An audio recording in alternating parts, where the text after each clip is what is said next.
Alright y'all, today we're going to be showing you how to make some stuffed bell peppers.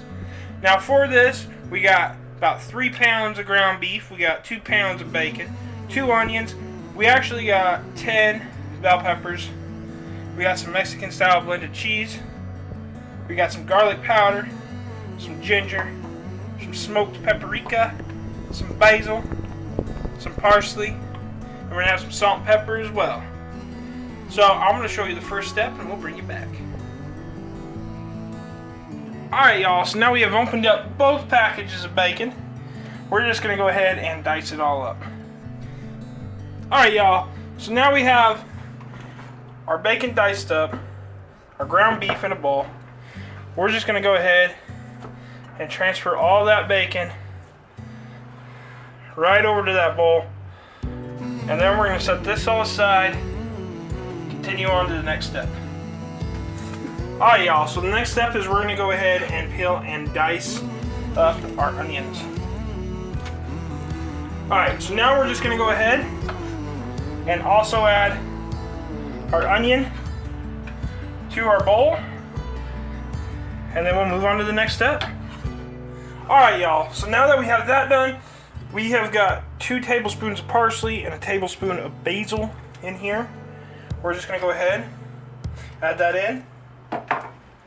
Okay, and in here, we have got 2 tablespoons of ground ginger and half a tablespoon of ground and dried garlic. And in this one, we are looking at 1 tablespoon of smoked paprika. Now we're just going to go ahead and add about 3 pinches of salt. And then we have half a tablespoon of black pepper.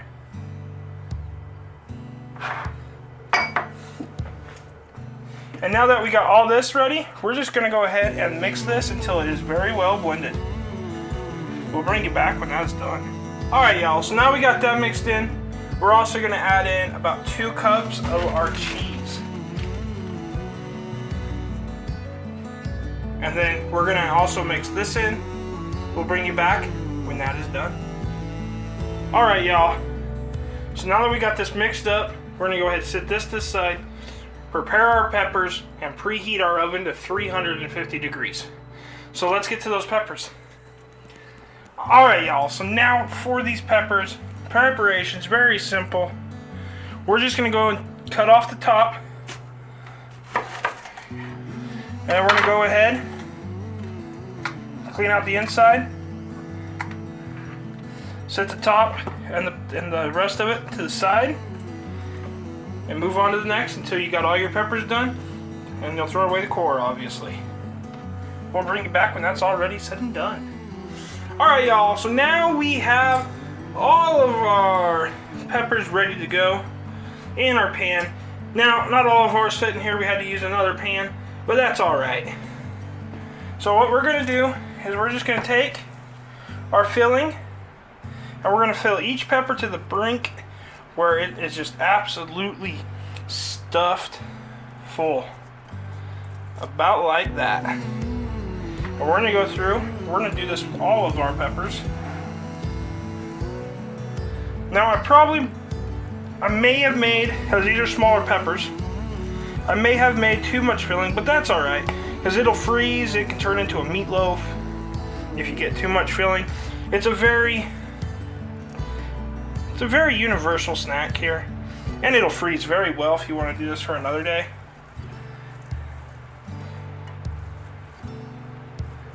So we'll bring you back when all of our peppers are stuffed.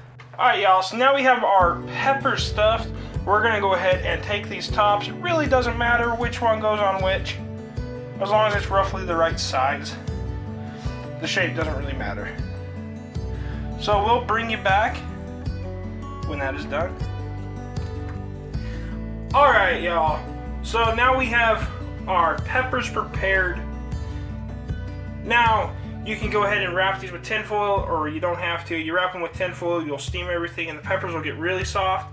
If you're looking for that, or you're trying to remain, they're not going to stay crisp, but if you're trying to keep a little bit of rejuvenating into them, don't cover them. We're going to go ahead and throw these in the oven for about an hour to an hour 15 or until done at 350 degrees. We will bring you back when that is ready. Alright, and here y'all have it. Ours were in the oven for an hour and 10 minutes. And they are perfectly cooked. Now all you gotta do is plate these up, serve them to your friends and family, and they'll enjoy it. If you liked what you've seen here, hit that like and subscribe button down below. And until next time, keep on cooking on.